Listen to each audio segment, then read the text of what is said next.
Sub-4-meter SUVs are often seen as a game of compromise. You either lose out on the space, or settle for an average design, or sacrifice on some new-age tech to meet that price point. Now, Kia aims to change that narrative with this, the Syros. It's a car that has some tall promises to make. Good styling, plenty of space, and features and cutting-edge tech without cutting corners. But the key question is, can it live up to all those lofty claims? Let's find out. The Kia Syros is a bold departure from the mundane. Its angular styling and boxy silhouette exude confidence, while the geometric theme seen all throughout the car, even on the alloy wheels, adds a sophisticated touch. The big cladding over the squared wheel arches may look a bit much in the photos and videos, but impart the Syros a rugged stance. The car looks premium from all quarters, and that gives it an aspirational appeal. If I had to go nitpicking about the design, well, it's a bit too busy. Curved lines here, horizontal lines here, a vertical crease here. All of this creates a very unique interplay of light and shadow surfaces, not like a conventional car, and that may not be appealing to everyone. It could polarize opinions. It may not be a universally appealing design to a lot of people out there. But it's undeniably modern, and that is what I like about it. Compared to the rivals like Tata Nexon, Maruti Suzuki Brezza, Hyundai Venue, and even the Kia Sonet, the Syros carves its niche with several unique design elements. The floating roof effect adds to that sporty stance, makes it look quite sophisticated as well. And then when you move over to the lighting elements, all these vertical bits, they add a sense of height. And then you have the digital tiger nose, another Kia signature, which again aims at making the car look wide. So whether you look at the car from the side, the front, or the front three-quarter, you know that it is a spacious car, and that definitely works in its favor.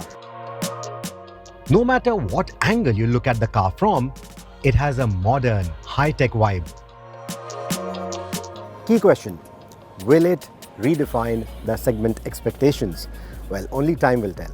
But speaking of time, radical designs like these don't usually withstand the test of time. They start looking outdated very quickly. However, I think with the Syros, that's not going to happen. Step inside and the cabin immediately impresses. At the center of it all is the 30-inch Trinity display, a combination of a 12.3-inch infotainment screen, a 12.3-inch digital instrument cluster, and a 5-inch touch panel for the climate control, which is only available, however, on the top trim. There is wireless Apple CarPlay and Android Auto, and the interface is youthful and slick. The screens are placed quite thoughtfully high up on the dashboard so that you don't have to take your eyes too far off the road to glance at information or to make quick selections. At the same time, they don't intrude in your field of vision. They aren't distracting when you're on the move. So I think the design, the placement, the layout, everything is quite thoughtfully done. Another thoughtful touch: the drive mode and traction mode switches are on the steering wheel itself, not on the panel console. So again, if you want to make any changes, that is seamless, reduces effort, and you don't have to take your eyes off the road. So I think it's a very nice balance of form and function. The steering wheel itself looks quite nice. The only thing that is missing, and I'm nitpicking again, is there is no reach adjustment for the steering. That would have been perfect. So, key question: does the interior of the Syros feel premium? Absolutely.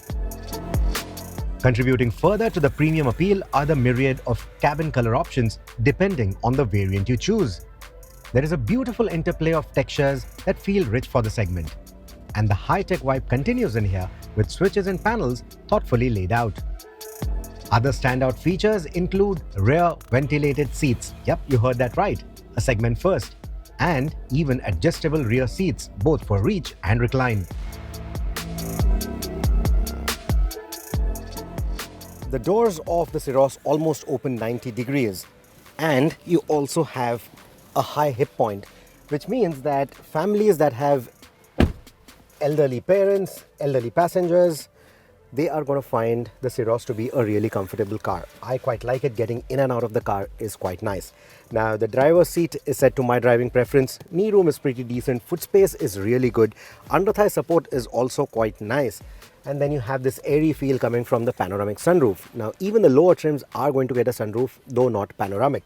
Even the windows, again, nice and big. So the boxy silhouette that we saw on the outside, that definitely translates to a lot of space. You also get these window blinds, which is another thoughtful addition. But what I really like for the rear seat is that you can adjust the reach to improve knee room even further, and you can also recline the seat in case you want to get a nice comfortable snooze in here. So the rear seat comfort is really good.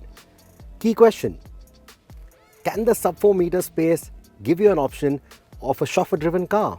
Well, you do have it now with the Syros.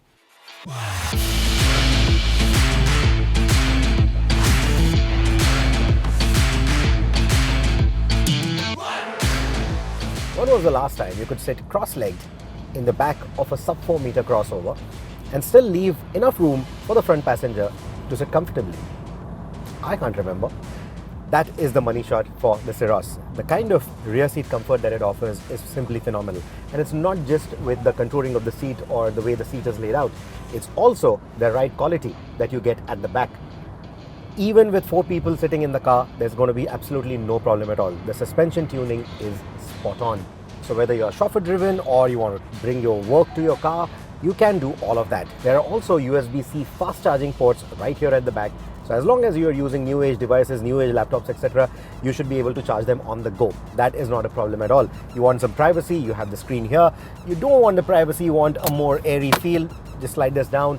And with the panoramic roof and these large windows, you get this nice openness in the rear of the car as well. The view outside of the windows also quite nice, and what I really like is that the window line is pretty low. So even if you were to put your child in a child seat with the ISOFIX mounts right here, they're still going to get a nice view outside. So they're also not going to feel claustrophobic or bored back here.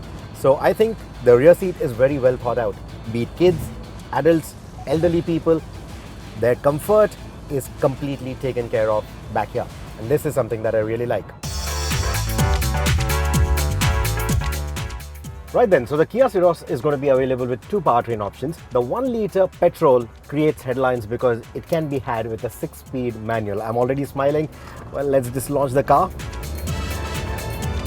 Ah, beautiful.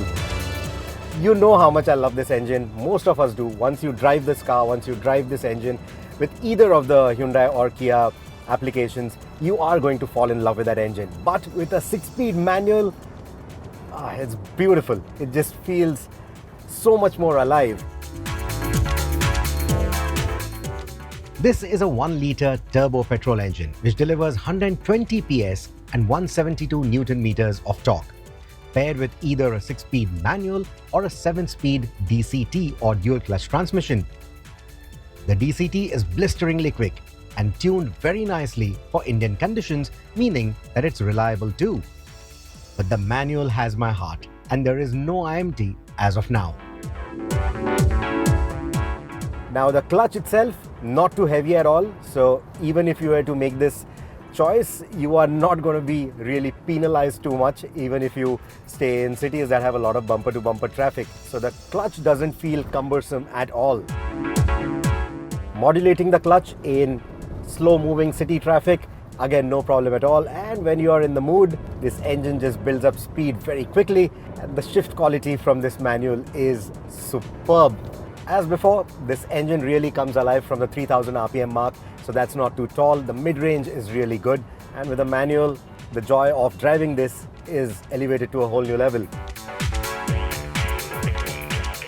The only downside to the manual transmission is that it doesn't come in the top spec trim, which means you don't get the auto AC, and you also don't get the wireless charging pad that you would otherwise get with the top end version, which is only available with the automatics.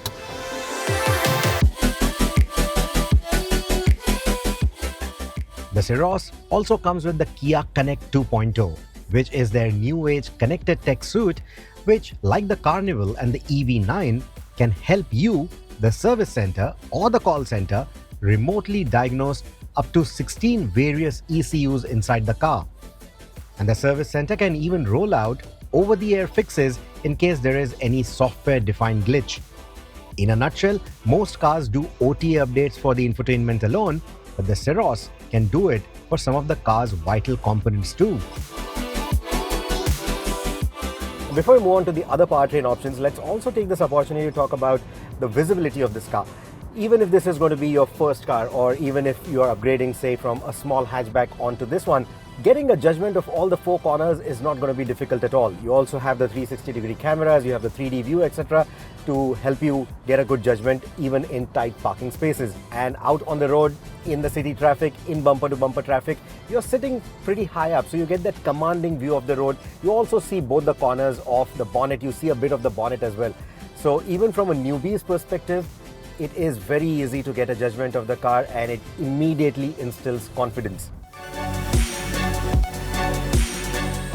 Now, Kia hasn't really shared any figures on the aerodynamic coefficient of this car, but come on, it is a boxy car and you can hear it when you're on the highway. At triple-digit speeds, there is a fair bit of wind noise that you will hear over the A-pillars, over the wing mirrors, etc. And that does creep into the cabin. So while the powertrain is pretty refined, the rest of the cabin experience is not that silent. The noise insulation for the road and tire noises, however, is quite nicely done. Another key question: which is going to be the ideal Syros for road tripping now that you have this kind of space in it? Well, it is going to be the diesel. Even in 2025, you still have the option of buying a diesel in a sub-4-meter vehicle, and that is a big deal. In fact, that's the one that I'm driving right now. This is the lovely 1.5-liter diesel. And let me tell you, you'll have to be told that this is a diesel. It is extremely refined.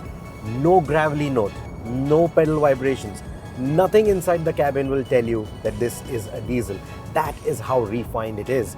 It puts out about 116 PS of power, but more importantly, it puts out 250 Newton meters of torque, which means that it is a torque monster. But at the same time, it has been fine-tuned.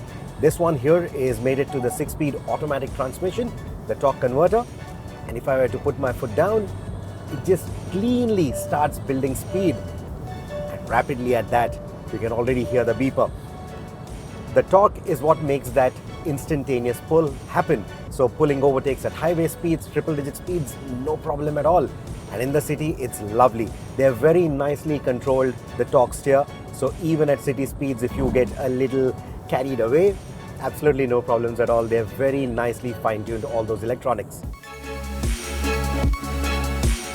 Key question: is it practical enough for a family road trip? Yes, with flying colors.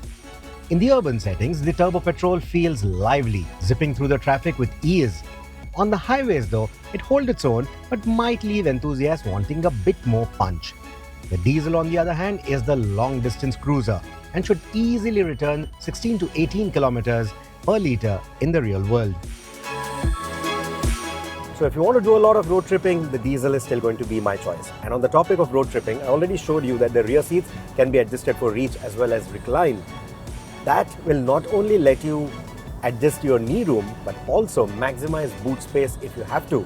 You can literally get Kia Syros levels of boot space if you so need. So big luggage, no problem at all. Luggage for the entire family for a weekend's worth of trip, no problem at all. Continuing on the topic of road tripping, you also get 3 traction modes.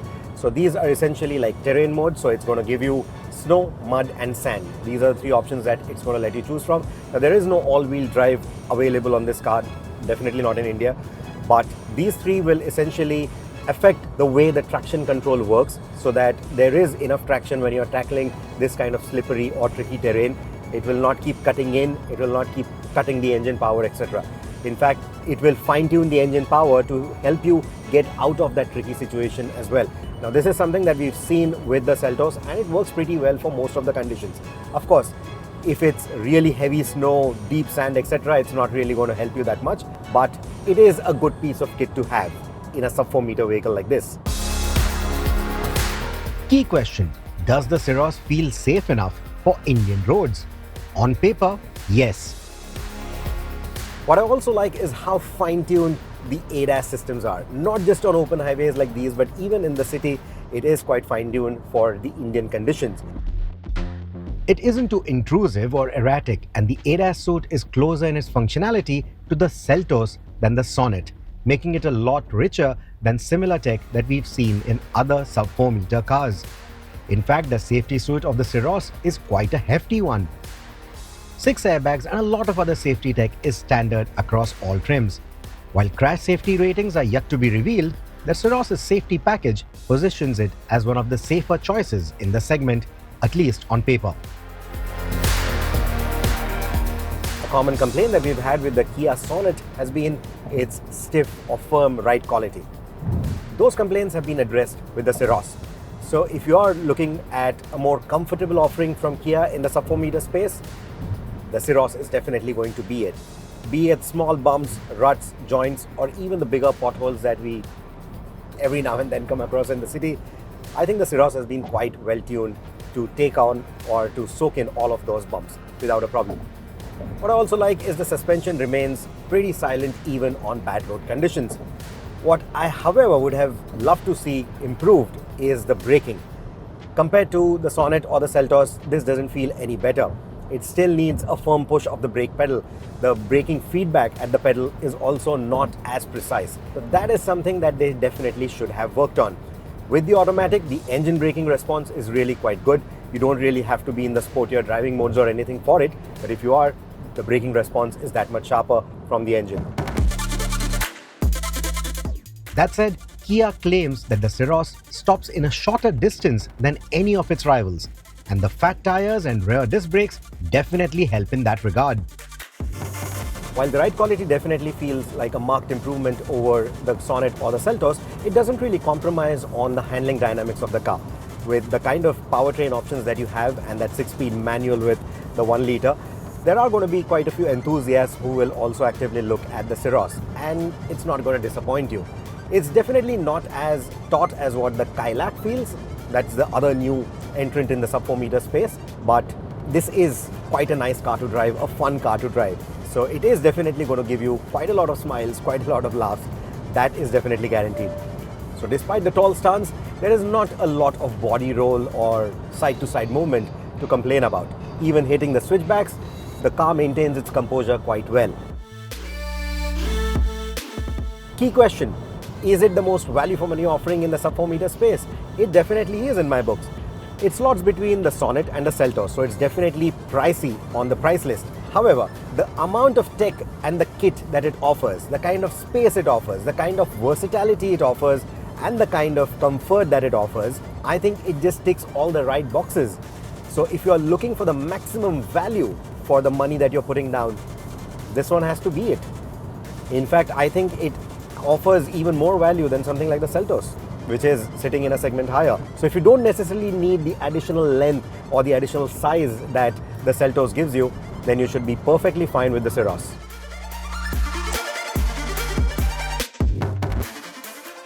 It justifies its price tag with segment-first features and a premium cabin never seen before in this price point, easily making it the best buy in the sub-4 m crossover space. Add to it Kia's extensive dealer network and reliable service centers, which further enhance its value proposition. Early bird offers and service packages might sweeten the deal even more. So who should buy the Kia Syros? It is an attractive package for a wide range of buyers. If you value bold design, cutting-edge tech, and a comfortable cabin, it ticks all the right boxes. Families will appreciate the spaciousness and practicality, while tech-savvy individuals will love the futuristic features. In a nutshell, the Kia Syros is not another compact SUV. Like the Sonet and the Seltos that preceded it, this is another statement from Kia that they're here to lead, not follow.